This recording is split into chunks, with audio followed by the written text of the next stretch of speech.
Welcome to Bridging the Gap by the Fashion Museum. Today, I am your host, Tejmola Waristia, and I have the pleasure of welcoming someone that's known for her very eccentric designs. As you can see, I'm wearing raffia. That must be a hint. She is known to be one of the champions of sustainability in Nigeria. Today, join me in welcoming the one and only Ekikere. Hello, Eki. Thank you for joining us today on Bridging the Gap by the Fashion Museum. And today we're pretty excited to get to know the creative designer behind the brand Ekikere.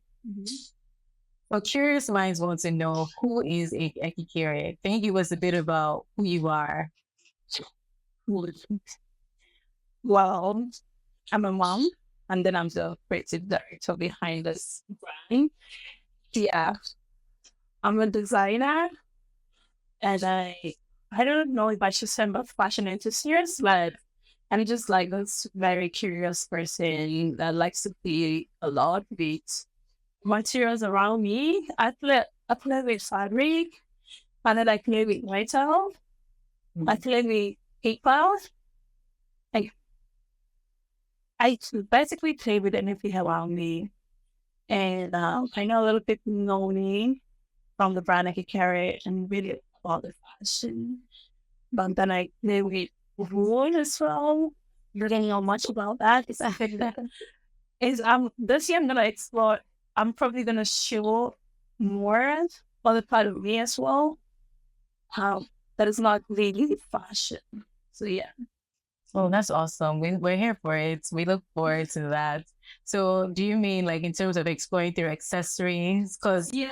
we want an accessory line by Ekikere. I know you do the bags, but can we get some necklaces, some earrings? Really, the thing is, I really like to play with things around me. Of course I have like this necklace thing I've done with fabric. Yeah, which was really inspired by my mom. Like I grew up growing up, I would watch my mom in her very long pearl necklace, so beautiful, and I had that memory stuck in my head, and so I've always wanted to replicate something like that. I really like to work with things that are available made locally because I feel like when I do that, I allow the money to stay here. One day in my moments of play, I thought, why don't we make a necklace with this rope? And so that's when you get to see like that long. Yeah, the layers. Yeah, so yeah, I had to make it with fabric because that's what I have. Awesome. Very well said. I mean, so clearly you can see where some of your inspiration comes from in terms of some of your designs. Absolutely. And then we can even see some of the sustainability aspect of it playing as well in terms of just things within the environment and then, Africa in particular. So we'll definitely delve into that later on in the conversation.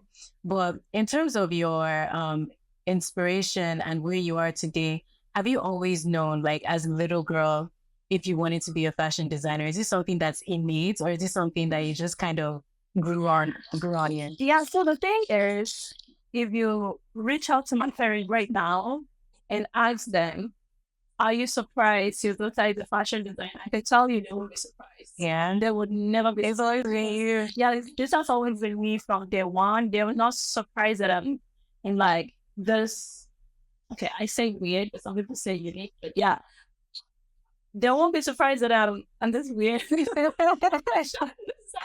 It's not weird, it's eccentric, or you need your own. They won't be surprised. Wow. It's always been me. I've always been a very curious person right from when I was little, to the point that my sibling will call me the destroyer because I always say that I could fix something. Wow. I have this very strong belief in myself in such a way that if I see maybe an old calculator, there's no more working or something like that, I'm opening it because I'm thinking, Wow, trying to figure out that I can be able to fix. Wow. And then I'll just end up destroyed. one would say as a child, you were passionate about fashion as well. Okay, so can you kind of like walk us through your education and how you ended up starting the brand Ekikere? So, of course, my mom had this single sewing machine in the house, and I'm the only child out of like 8 girls that would go sit on that, just keep doing things. At the point, my mom had to like, every time she's done using the machine, she wasn't a professional seamstress. She just knew how to use that machine. Yeah. So, whenever she's done using it, she just like take all the needles and all of that and just tell me, okay, you know what, you can go play with it. Oh, nice. So yeah, I'm the only person in my family that would play with sewing machine. And then of course, I love to create something. I would do a little things with today. Nice. I would do dolls, like wow. Yeah, I would do stuff like that. I would build cardboard paper car. Wow. I would draw. I don't think I'm such a good artist in terms of like drawing now than when I was young. Yeah. I would do all these things, and even at that, educationally, I mean, anybody that knows me back in the day in school, they would know that I've always been fantastic in mathematics. Oh. So, my dad figured mathematics, drawing, well, this girl should be either architect or engineer. And then, just like that, I was sent to a senior science college where I did not have any exposure whatsoever in art or fine art or anything like that. I was never been in art class. Wow. This is amazing. So you don't have any like fashion background at all. No. So this is just all you creating out of your curiosity. Yeah, this is my brainwave. Wow. That's amazing. So what piques your interest? Like what makes you go? Like what makes you come up with these interesting concepts? Like, because it is very eccentric for you to be able to take raffia, for example. Like look at this beautiful blouse I'm wearing today. What made you come up with these concepts of how to put these things together? Or what are things that trigger that creativity in you? Yeah, a couple of things anyway. A couple of things. One of the things there is that it's been of a people pleaser. Like I hate to hear distress in someone's voice. Right. So when I started fashion, I started this kind of fashion. I started in 2020. Okay. So after I researched and got to find out that fashion is, like our next big problem in terms of like global warming, contributing to pollution and global warming and all of that. So I started digging, okay, you know what, if this has to be the kind of fashion I'm doing, then I have to do it with natural fibers. Yeah. And then, of course, I also read that back in the day, fashion was better. And so I had started questioning my dad, tell me what is so happening. What are the fibers we have around? And then he sent it down because in the heat of the coffee, there was not much movement. Raffia became very resistant. It resisted different things. I soaked it in water, still brought it out, and it feels very strong and very smooth. I bleached it. I did all my things with it, and raffia came out strong. And so, in my usual way, I made the first raffia vest. So that is what really drove me to trying out with raffia. But what made me to keep going is that in my community, we are really known for raffia. I'm from this place that a lot of people would call Raffia City because of like the hilly raffia activity happening there. Oh, where is that? Where? Ekikere. Okay, Yeah. fantastic. So that's where I'm from. Okay. The raffia thing, the raffia culture in my community had been like almost pull the block kind of thing. Died. Oh, like it was the end? Oh, Yeah. wow. Just like even right now, the people that are really into it are very old. But the last time I had conversation with my mediator, I said younger people are getting into it. It's now. And It is now. thanks to Ekikere. Yeah. So yeah, I started buying this thing from them. Something they would sell maybe just a piece in a month for almost nothing. I told them, okay, give me 30 pieces, something they never heard of. And then it triggered them to make more to keep. Yeah. And then at a point, I wasn't calling to request for this thing, and then had to call, hey, Yeah. I need to buy. It's almost like going to wake up Yeah. that thing. Yeah. People. Yeah. So it just put me under pressure. I'm like, you know what? Have you come? Because I know I always have like very strong conviction. They're like, you know what? Keep this for me. And so if I don't call back, the following week they're calling me, are you not coming? Like, what's going on? Yeah. So it puts me on this level that I had to do something with the raffia. Wow. So I started throwing it on like every little outfit, throwing it on clothes I was just looking for. It's playing around. To work with these raffias. I just started putting raffia on every little thing because I just wanted to spend the raffia. Yeah. So I can go get the raffia. But I can tell you a little bit about this shit. Yeah. I want to hear all about it. So this shed is one of our like very first designs. Yeah. Okay. So this is like vintage Ekikere. So this is when we would go months without really having any sales happening. And so I had like this one lady that would work with me. And I'm like, instead of her sitting idle, let her play around with it. Because it does take a lot of, this is very labor intensive. Yeah. This one is going to keep you calm. Yeah, busy. Yeah. At least you see something. Yeah.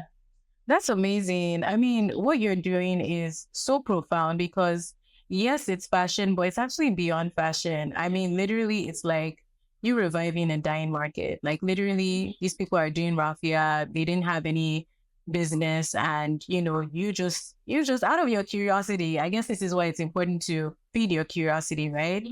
Because out of that curiosity, you got to a point where you're like, okay, let's see what we can do with this. And here you are with this amazing brand doing amazing things, and now it has led to employment. Like now there are more people that have, job creation, so to speak. That's amazing. So do you go, how often do you go back home at all? Or is this something that you used to do back in the day? Back home? Yes. Do you go back to where you're from? I have plans to visit there soon, very soon, because I need to hear from these people. I need to, of course, I have a mediator. Of course, yeah. But I need to hear from the actual the source. Yes. It's very important. People in my organization, the people aspect, we have like the finances, we have the environment, and we have the people. The people aspect of my business is very important. It's just really very, very important that the people in my organizations are well managed and taken care of. I'm making plans to visit and also hear from them because I want to be sure that if I'm paying this amount to have this material, that they are paying something. Yeah, of course. It's very important. So I'm making plans for that really soon. That's awesome. Well done. That's exciting. And yeah, that's very exciting. So you've mentioned quite a number of things in terms of, you talk about sustainability, which we'll get to. I think it's very important for us to even define what sustainability is. For me, when it comes to sustainability, I put two things together. And if any of those things miss, then it's not the kind of fashion that will survive. Sustainability for me means something that can survive without destroying people, environment, and that's something that is financially viable. So that is especially when it comes to fashion, right?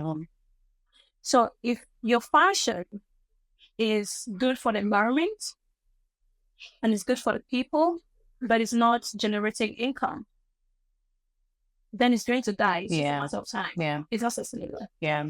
If it's generating income and it's not good for the people, but it's good for the environment, it's going to die. It's just a matter of time.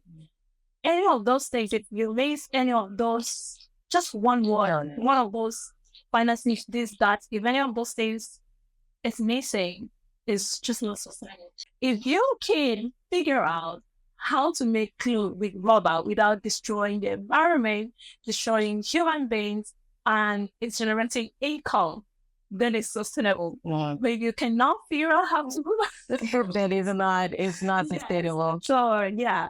So I think about it, something that is very important for my brand. That's why we only work with cotton. We work with fibres in a natural. It's like cotton, linen, and some things you see. So yeah, this is What is that? What's this? these are seeds. They're seeds from what? From trees. Oh, from trees? Oh my gosh, I always see them, but I obviously I know it's natural fiber, but I didn't know what exactly it was. Yeah. So what seed from what tree? What is this? So it's like we call it uyot. Oh, Yeah. So a lot of people here from my community, and of course a lot of places around the south. Yeah. So we use this a lot. Cultural dance. oh, I know. Yes. Like a dance beat. Yes. Oh, it makes sense They now. don't sell a lot of it because these dancers, they have their costumes seated, it's not like a film. Yeah. So these are the things I have to also buy for The my purpose. people. Yeah. And then just Hey, you're doing it. You're keeping us fashionable while you're doing it. So we're excited about that. That's awesome. So I mean, clearly you are. Is it safe to say that you're patriotic? Like because you clearly there's it. I mean, you care about the people. You care about Nigerians. You care about the environment. I love that we've already focused. We've already talked on sustainability. You talked about global warming and the impact it has on people. So as a nation, would you say that, and something you mentioned earlier as well was that you're particular about the people as well, that, the money stays within the ecosystem because clearly, yes. Yeah, so this Raffia city, it sounds so very interesting. And, kudos to Ekikere in the sense that it was like a market that was dying and, you're able to create job opportunities, so to speak. And it actually reminds me of conversation that I had with Emmy Casbit about the Akwete. The Akwete people, they create the Akwete, they do the Akwete material, and it was also a dyeing industry as well. I used to hear Akwete from my grandma. I never heard it from my mom. So wow. Yeah. So it was already dying down since that time. Oh, lovely. So back to talking about sustainable practices. Because what we do here is very good for the environment. It's very good for the people. Yeah. And it's generating income. Yeah. Yeah. Even in my studio here, I like to see, I like a very safe, okay, I'm going to say that. Of course, I like a safe environment, but I like a very sane space because my brain wave, I think my brain is really so crazy. So I like to see happy faces all of that. So I know like last year, when we moved into this space, I noticed that some members of my teams would come to work and you could see that they are hungry. Yeah. Or they are tired. They don't was vibrant. And so I asked one of my team members again, like, go find out why This is happening. Always feeling this way. And then they said they're always coming to work hungry, even when their salaries are increased, they will just end up increasing the money they send to their parents or whatever they're sponsoring. And so I thought, okay, we have to introduce like something like a food program in the studio. No, we were not making like a lot of money to be able to afford that, but I just feel like the fashion, what we're doing, should be able to save us. Yeah, so it's very important. My businesses, we are towing a very, very sustainable path. So we know that the only way we can convince people to buy this good fashion is by making sure that people they feel good in it. Wow.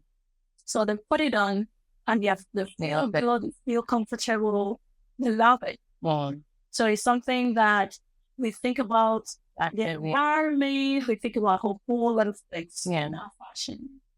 That's awesome. And it makes a lot of sense. You said a lot of very valid points in terms of there's no business if people are hungry. They're not even gonna do the work right, right? I don't want that. I actually don't want to see people starve. Yeah. People. As a matter of fact, I want my team. I always tell my team at the point when we have to bring some kind of financial advice or someone to train you guys on financial management, because I don't want to work with poor people. I want you guys to pull up in your cars. Yeah. I don't want, you have to learn investment, Of course. And that's even transgenerational, because if they even know how to manage their money properly, they can then trickle that down to their kids. And then, literally isn't that how we help the economy as a whole? Our parents have had this very good, sustainable practice, this sustainable culture going on. But part of the reason that culture was not carried on by us is because we never wanted to be like our parents. Sustainable fashion, in order for it to go forward, in order for people to aspire to go into it, it has to be able to take care of the people. Yeah. And it has to be able to feed and get good homes and all of that. It really has to be financially viable in order for everyone, like the generations to come, to be able to watch in fashion. True. This is true. You've made a very solid point there. And with that being said, it's lovely that you've been able to incorporate this into your business, but what are some of the challenges that you faced? Still people, yeah. And the people, and the people, because what we are doing is not automated, and we are very experimental. Yeah. So most times I have to take time, because a lot of things I do comes from experience. I'm not this kind of designer that with a perfect sketch and this is how it's gonna look like. Yeah. The shoulder is gonna look like this, the waist is gonna I'm not that designer. I'm more of an experimental designer. Okay. Now take the time. I'm a very poor teacher. So yeah, I'm not good at transferring information. So most times I have to be on the table, look at how you joined. Okay, go join this company. So I have to step by step. And saying there's something they're not familiar with, you have to nickel their shoulder a couple of times until they get used to it. So it's a lot of work. And sometimes they get it. And just one little thing, it kind of shifts it back a little bit. And the next minute you see something else, you're like, what we discussed? So yeah, that's one of the challenges. Yeah. That's amazing. I know Inception, when you thought about the brand, you wanted something for the people. So for the people, by the people. But obviously, because of how impeccable the work is and how, trendy it is, Ekikere is now a global brand. There's so many people all over the world. Sustainability is not just an African thing or a Nigerian thing. The whole world is now thinking about global warming and the impacts that it has on, on fashion. And so with that being said, you're obviously one of the people championing it in Nigeria right now, which is awesome. So what are some of the things that you are looking forward to doing or seeing Ekikere do outside of Africa? Right now, we are shipping worldwide. We are partnering with stores in other part of the world, but we want to do more. I know that we have that potential of really being this big brand that represent us in this part of the world in a very good way. Something that makes people want to change the narrative about us, because while despite the fact that this is what they hear in the media about us, they can see that this is not true. And I hope we are able to get the international communities to further cement that trust in us in terms of like giving us that true access to their markets, which is one of the things that I feel we are really lacking at this part of the world. A lot of people might, like if you have a business and you're on Instagram and you are shipping to the US, to the UK, to Europe, you're thinking, hey, I have market access. It just is, Yeah. Because there's so many restrictions, like the payments is not as straightforward. We hope to like get Shorter payment services or better ways to trade, easier ways to trade. Yeah, we just really hope to, I don't know if this has to be like gaining trust or maybe having people speaking on our behalf, about things like this, like conversations like this. Yeah. We just let them know that there's something they need to go do. Yeah. Yeah, because a lot of Nigerians are so passionate about sustainable fashion.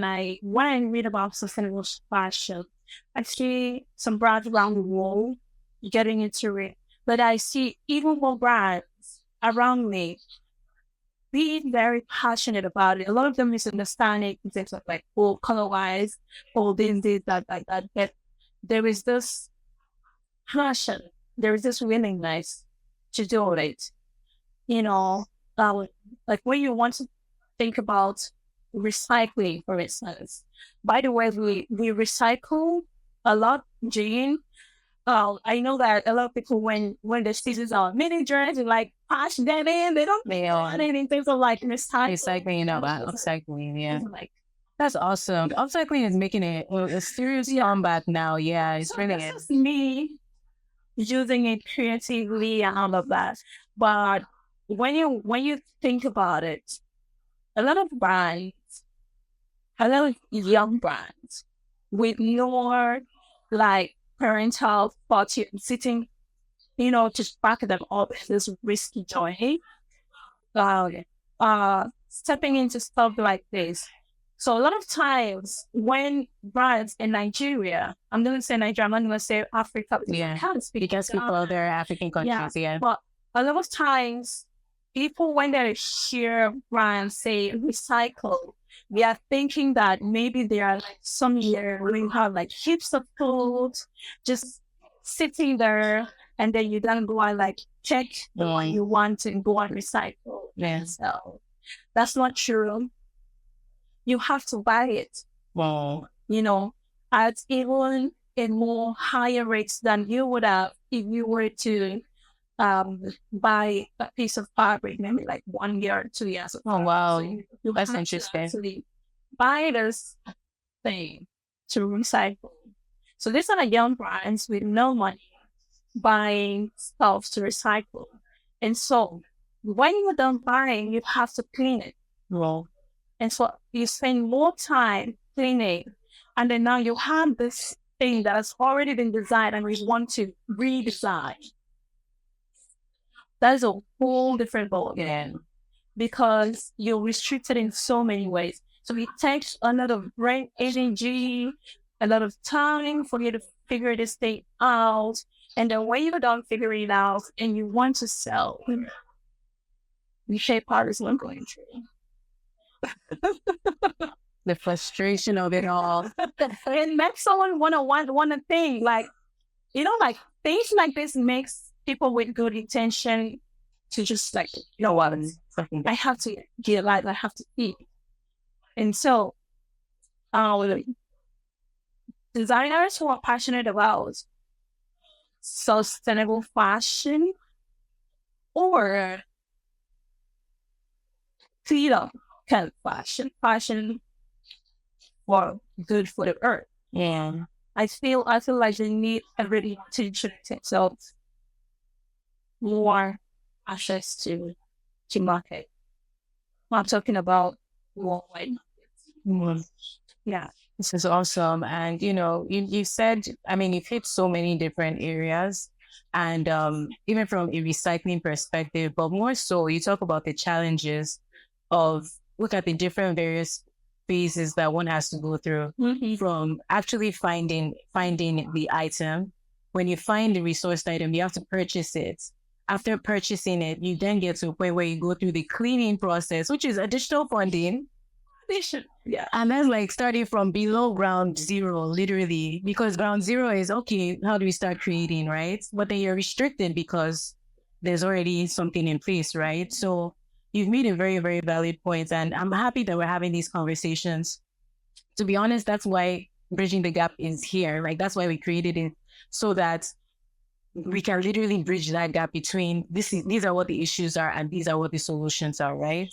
So with that being said, are there like 3 things that you can say to the leaders, so to speak, that can do something about some of these challenges? Are there 3 things you can point out to say, if these 3 things can be sorted out today, we would have better access to global markets? Is there anything that you can recommend? Like I said earlier, I would say something like the need to make all these industry leaders, maybe like financial institutions, and have more conversation in terms of access to this kind of global markets. Like, of course, if you take your stuff to the market and someone wants to buy it and they can't pay for it, I don't know if. So European channels for sure is one of them. But then you will not do it if they don't see fashion industry as an important part of the ecosystem. Like, it's something that brings in foreign exchange or something that boosts the economy. I always say this: fashion can save Nigeria. Of course, it really can save Nigeria. I've attended events where Mrs. Ekikere of Lagos Fashion Week is just like having conversations with these people in the financial world, just trying to get them to understand that there is something in fashion for the economy. Absolutely. Yeah. So so government should really get to that place on the whole. Government, of course, should get to that place where they understand that fashion is not really just about costume. It's also building the country's, the nation's economy. And like,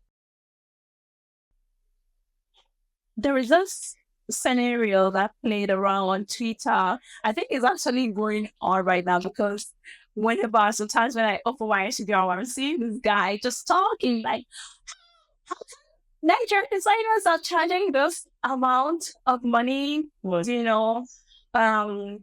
He said, I'll just buy Zara, and you can see they're comparing Nigerian design to the Zara. Wow. They're comparing the designer's effort to what Zara is doing. You could see the ignorance in what they're saying. And when you think about it, I was just like speaking with a friend the other day. I'm like, okay, there's people that are claiming that buying Zara.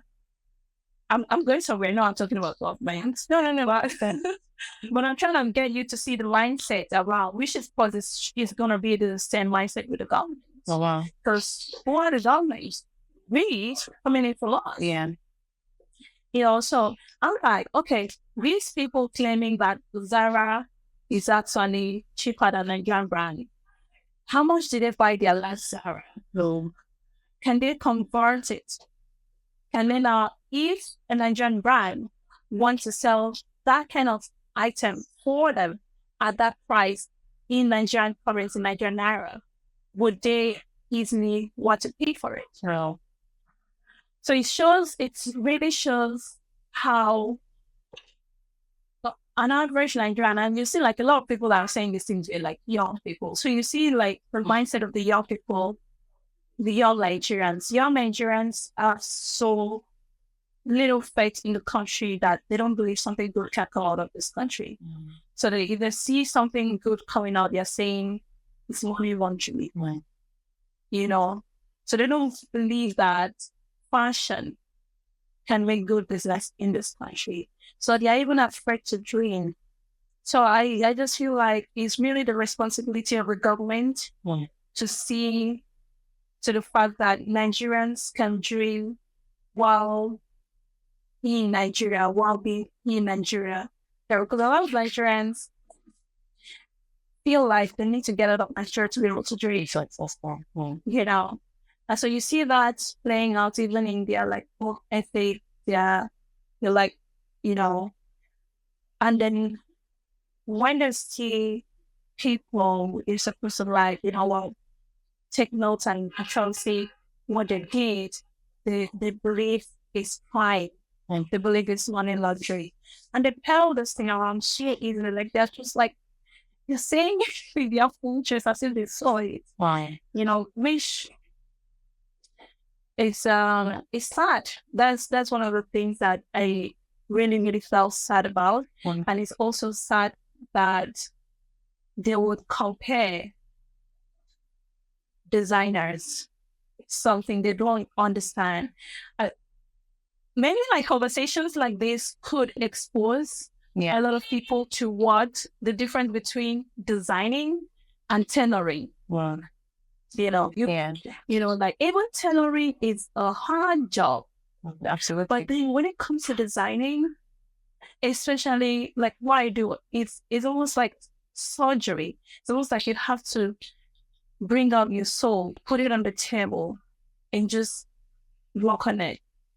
And you see them comparing these things easily. You could see them say something like, "Hey, instead I will just keep that money and go and buy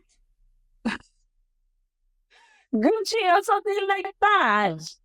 You know, because they feel like Nigerians don't deserve that. They don't deserve to be well paid, which is actually the problem we are having right now in fashion, that it comes out so cheap that a lot of people, someone can easily just buy it just to post once and just discard. You know, that's one of that's one of the sources of all this fashion pollution we are having. You know, fast fashion, right? Yeah. So the most sad, the saddest thing for me is Nigerians feeling like you can be successful fashion business in Nigeria, so they don't see fashion business as something that drives the economic growth. And I feel like the government is also seeing it that way. That's why they're not really taking a very active step in terms of really like having those useful conversations with those people you're supposed to have these conversations with, and just making sure that Nigerian fashion gets to that place, have access to that international market, proper access to the international. Fair enough. No, but it was so informative, so very informative and very concise as well. So it's easy for them to identify what the problems are and where the solutions lie and how they can help us. Because I will say, especially with this current administration, something that is new is the Ministry of Arts, Culture, and Creative Innovation. And you can see that they're actively trying to see how they can have stakeholder meetings with creatives and people in the fashion industry and various walks of life. So I think it's great that we're having these conversations so they can see some of the highlights on some of the topics that would boost the economy, because at the end of the day, that's what it's about, right? So we're trying to see, why can't we get to a point where we're constantly exporting? You know, we need to get to a point where we value our products enough for us to get to a point where we can do that. And so these are some of the solutions to those problems. So please, that was very, very well said. Thank you. And And so we walked through so many things during this interview today. It's been so very, very enlightening. We talked about recycling. We talked about sustainability. We talked about job employment. We talked about actual fashion designing and using different interesting materials. So as we begin to wrap up, for somebody that's a fashion enthusiast or somebody that's even pursuing the idea of starting a fashion business today, do you have any advice for them in terms of what they can do to start up? Yeah. So for anyone starting a fashion business, I always give one advice. And if you can pick one thing and be so good at it, just create a niche. Create a niche. Just create a niche for yourself. I always use this as an example. If you start working with mesh fabric, by the time whenever you work with mesh fabric enough, whenever you see a mesh fabric, you're seeing like 10,000 designs, 10,000 ways you can play with mesh fabric. And if you work with mesh fabric constantly, at a point, whenever a fantastic design is seen done with mesh fabric, they're going to attribute it to you. People are going to That association. Yeah. People are going to attribute it to you.